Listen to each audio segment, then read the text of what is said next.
Şuna bana tababatayınca çok Xudoga şükür 3 oyda o'tirdim. Bunday 5 oyda yurdim. Hozir bir tane noyobiy kelayotgan xotin men endi. Молодец.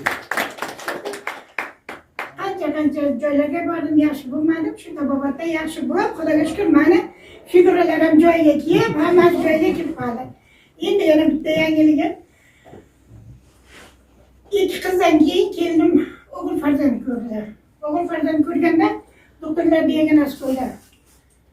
Chaqaloqning maynasiga qon qo'yilgan, chaqaloq ko'p tug'ilgan degan.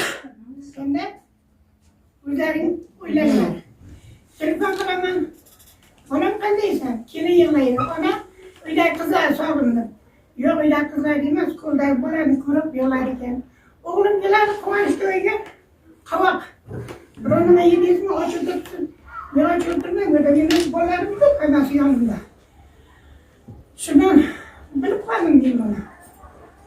Nevaram shunaqaligini bilib qoldimda, keldim mana o'g'limga aytdim, tilxat yozib, Toshkentga yoki Navoiyga boramiz deb, bolani olib chiqasan. Senga buyruq turgaz. Bular bolani olib chiqdi. Mana hozir ko'rsataman. Mana bola. 6 kun. Bek bola.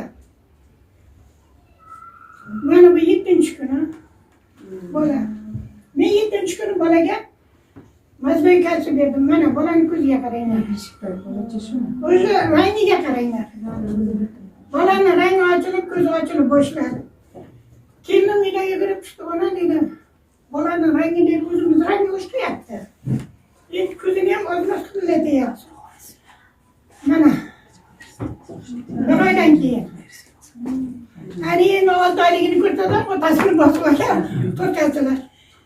Men shu bolaga meni berganim bir dona mazmun kalsiy bo'ldi. Meni nevaralarim hayotda suz qolmas ekan, opalari ham bu ham. Kelin aytdim, suzga ber men bolani, ona suz qolmaydi dedi.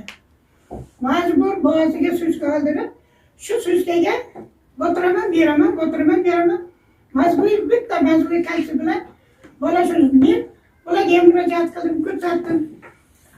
O'sha vrachga bordim. Men nevaramga naprani bersanglar, Navoiyga yetaylik dedim. So'ngra naprani yozdi. Men aytdim, endi naprani dedim. O'zingizni nevarangizni yeting dedi. Meni nevaram. Ular hayron, qanday bunday bo'lishim?